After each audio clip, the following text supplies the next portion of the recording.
శ్రీ గురుభ్యో నమః. శ్రీమాత్రే నమః. మా భక్తి టీవీని ప్రోత్సహిస్తున్నటువంటి మా ప్రేక్షకులందరికీ ధన్యవాదాలు తెలియజేస్తూ 7 డిసెంబర్ 2025 నుంచి 13 డిసెంబర్ 2025 వరకు గల కాలానికి రాశి ఫలితాలు ఏ విధంగా ఉన్నాయో తెలియచెప్పుకుందాము. అలాగే గ్రహ స్థితులు, గ్రహాల దృష్టులు, గ్రహ సమ్మేళనాల విశేష ఫలితాలు ఏమన్నా ఉన్నాయా అనేది కూడా చూసి తెలియచెప్పుకుందాము. ముందుగా గ్రహ స్థితులు. మిథున రాశిలో వక్రించిన గురుగారు చంద్రుడు, సింహరాశిలో కేతువు, ఇక వృశ్చిక రాశిలో రవి, కుజ, బుధ, శుక్ర, కుంభరాశిలో రాహువు, మీనరాశిలో శనిగారు. ఈ విధంగా ఉండగా వారాంతంలోకి వెళ్ళేటప్పటికి చంద్రుని యొక్క గమనము కన్య రాశిలోకి వచ్చి ఉన్నది. కుజుని యొక్క గమనము ధనస్సు రాశి మిత్రక్షేత్రంలోకి వచ్చి ఉన్నది. గ్రహస్థితులు ఈ విధంగా ఉండగా ఇక గ్రహాల దృష్టుల ఫలితాలు, విశేషాంశాలు ఏమన్నా ఉన్నాయా అంటే, కుజుని యొక్క 4వ దృష్టి రాహువు గారి మీద ప్రసరిస్తూ ఉంది. అయితే దీని మీదనే గురువు గారి యొక్క దృష్టి కూడా ఉంది కాబట్టి అంతగా దుష్ట ఫలితాలైతే ఉండబోవడం లేదు. ఇది చాలా చాలా చెప్పదగినటువంటి సూచన. అయితే కుజరాహు స్తోత్రాలు పఠించడం వరకు చాలా మంచిది. ఇక ఏ గ్రహాల యొక్క దృష్టులు పనిచేస్తున్నాయి అంటే, కుజుని 8వ దృష్టి ఇక్కడ గురు చంద్రుల మీద ఉన్నది. కానీ వారాంతంలోకి వెళ్ళిపోయేటప్పటికి కుజుని యొక్క స్థితి సంచారము మారి ఉన్న కారణం చేత గురువుగారి మీద 7వ దృష్టి ప్రసరిస్తూ ఉన్నది. ఇది కొంచెం విద్యలో ఆటంకాలని సూచించే విధంగా ఉంటుంది. అలాగే ఏదైనా కొనుగోలు, అమ్మకాలు, భూమికి సంబంధించినటువంటి వ్యవహారాలు ఎవరన్నా చేస్తూ ఉంటే వాళ్ళకి సంబంధించి చిన్నపాటి ఆటంకాలు రావడానికి అవకాశం ఉంటుంది. ఇక్కడ కుజ గురు స్తోత్ర పారాయణాలు చదువుకోవడం చాలా చాలా మంచిది. అలాగే రాహుగ్రహ స్తోత్రాలు కూడా చదువుకోవడం చాలా మంచిది. ఇక శనిగారి దృష్టులు, 10వ దృష్టి, శనిగారి యొక్క 10వ దృష్టి కుజుని మీద పడుతుంది. వారాంతంలోకి వచ్చిన తర్వాత కుజుని యొక్క 4వ దృష్టి శనిగారి మీద పడుతోంది. ఏదైనా కోర్టు కేసులు జరుగుతూ ఉన్నవారు ఇంకా కొద్దిగా శ్రద్ధ ఎక్కువ తీసుకోండి. ఇది చెప్పదగినటువంటి సూచన. అలాగే కాంట్రాక్టర్స్, ఈ బిల్డింగ్స్ కట్టేవాళ్ళు, మేస్త్రీ పనులు చేసేవారు, ఇలాంటి వారందరికీ, భూమి కొనుగోలు అమ్మకాలు చేసేవాళ్ళు, ఇలాంటి వాళ్ళు, అది వ్యాపారంగా ఉన్నవాళ్ళు కొంచెం జాగ్రత్తలు తీసుకోవాలి. కొనేటప్పుడు 1-2 సార్లు ఆలోచించుకొని కొనాలి. అమ్మేటప్పుడు కూడా 1-2 సార్లు ఆలోచించుకొని కొనాలి. ఏమన్నా డబల్ రిజిస్ట్రేషన్లు అయిపోయి ఉన్నాయా అనేది కూడా కొంచెం గమనించుకోవాలి. అలాగే ఎక్కువ తక్కువ భూమి కొలతలు, ఈ కొనుగోలు అమ్మకాల విషయంలో ఇలాంటి పొరపచ్చాలు ఏమన్నా ఉన్నాయా, తేడాలు ఏమన్నా ఉన్నాయా, ఈచ్ అండ్ ఎవ్రీథింగ్ పట్టించుకోవాల్సి ఉంటుంది. ఇది చాలా చాలా చెప్పదగినటువంటి సూచన. ఇక్కడ పరస్పర దృష్టులు ఉన్నాయి. శనిగారి దృష్టి కుజుడి మీద ఉంది, కుజుని దృష్టి శనిగారి మీద ఉంది. కాబట్టి ఈ జాగ్రత్తలు తీసుకోవాలి. ఏదన్నా ఆపరేషన్స్ చేయించుకునేవారు కొద్దిగా 1 నెల రోజులు ఆగిన తదుపరి చేయించుకోవడం మంచిది. కుజుని దృష్టి మారుతుంది కాబట్టి, ఆ స్థానం మారుతుంది కాబట్టి దృష్టి మారుతుంది. ఇలాంటివన్నీ మన చేతిలో ఉన్నంత వరకు జాగ్రత్తలు తీసుకోండి, చెప్పదగినటువంటి సూచన.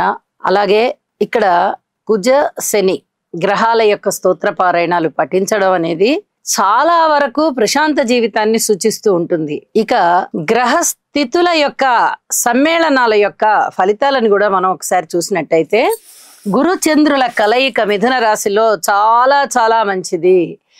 ఎవరికి జన్మ జాతకంలో ఈ స్థితి ఉన్నా కూడా చాలా అద్భుతమైనటువంటి ఫలితాలు ఉంటాయి. అలాగే రవి, కుజ, బుధ, శుక్ర 4 గ్రహాల కలయిక వృశ్చిక రాశిలో జరుగుతూ ఉన్న కారణం చేత ఇక్కడ చతుర్గ్రహ కూటమి అని చెప్తాము.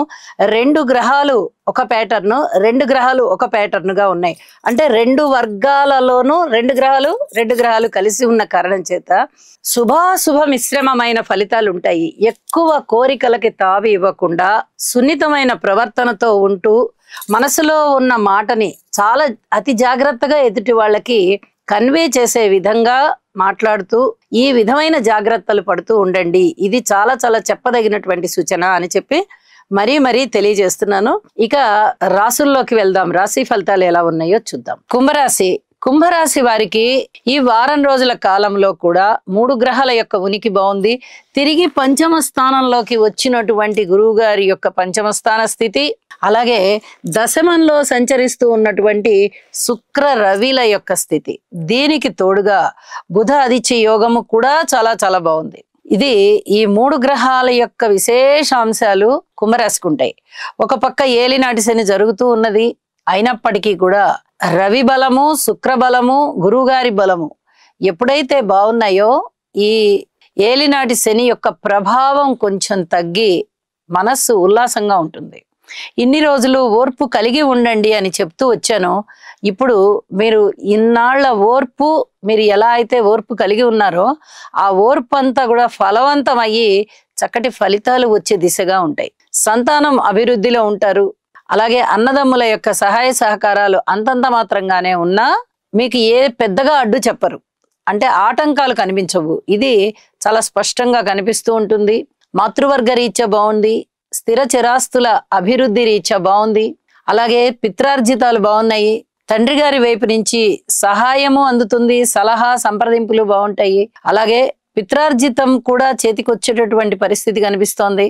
తండ్రి గారి యొక్క ఆర్జితము తీసుకోవడమే కాదు, తండ్రి గారికి కూడా కొన్ని బాధ్యతలు మీరు తీసుకుని వారికి కొంత వెసులుబాటు కలగజేసేటటువంటి పరిస్థితి కూడా కనిపిస్తోంది. పూర్వ జన్మలో చేసుకున్నటువంటి పుణ్యం ఇప్పుడు మీకు ఏలినాటి శని జరిగేటప్పుడు గురుబలం రూపంలో వచ్చి ఎక్కువ ఇబ్బందులు లేకుండా చేస్తోంది. ఇది చాలా అదృష్టవంతమైన కాలం కింద లెక్క. అలాగే ఉద్యోగ జీవితంలో చాలా చాలా సంతృప్తిగా ఉంటారు. అనుకూలమైనటువంటి పరిస్థితులు ఉంటాయి. తోటి ఉద్యోగస్తుల వల్ల, పై అధికారుల వల్ల చాలా మనశ్శాంతిగా ఉంటారు. సహాయ సహకారులుగా వారు ఉంటారు, మీరు ఉంటారు. ఉద్యోగంలో ఉన్నతి ఉంటుంది. నూతన ఉద్యోగానికి ప్రయత్నం చేస్తున్న వారికి కూడా ఇది చాలా అనుకూలమైన సమయం అని చెప్పి తెలియచెప్పడం జరుగుతోంది. విద్యార్థులు బాగున్నారు. స్త్రీలకి కూడా అనుకూలమైనటువంటి సమయము. స్త్రీలు కూడా చాలా చక్కగా బాగున్నారు. అయితే దుర్గ పూజ మానకుండా చేసుకోండి. భార్యాభర్తల అన్యోన్యత పట్ల ఇంకా కొంచెం అన్యోన్యతగా ఉండడానికి ప్రయత్నం చేయండి. ఇవన్నీ కూడా చాలా చెప్పదగినటువంటి సూచనలుగా తెలియజెప్తూ ఉన్నాను. విద్యార్థుల యొక్క కృషి చక్కగా ఫలించే దిశగా మీరు కృషి చేస్తున్నారు, అది ఫలించే దిశగా ఉంది అని చెప్పి తెలియజేస్తూ ఉన్నాను. దైవభక్తి బాగా పెరిగింది. అనేక విధాలుగా దైవం మీ వెంటే ఉన్నారా అన్నట్టుగా మీకు ఫలితాలు ఉన్నాయి. ఇక వారాంతంలోకి వెళ్ళేటప్పటికీ కుజుని యొక్క స్థితి సంచారం ఉన్న లాభస్థానంలోకి వచ్చి చాలా అద్భుతమైనటువంటి ఫలితాలను ఇస్తోంది. భూమి తగాదాలు లేకుండా తగ్గిపోవడము, స్థిర చిరాస్తులన్నీ ఏ లిటిగేషన్స్ లోనూ లేకుండా అవి ఒక కొలిక్కి రావడం, ఈ పరిస్థితి కనిపిస్తోంది.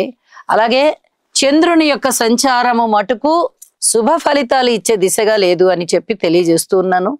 ఇక నవగ్రహ స్తోత్రాలు పారాయణ చేయడము, శివారాధన చేయడము, శనిగారికి ఒక్కసారి తైలాభిషేకం చేయించుకోవడము, ఇవి చేయడం ద్వారా ఇంకా చాలా మనశ్శాంతి ఉంటుంది అని చెప్పి తెలియజేస్తూ ఉన్నాను. శుభం.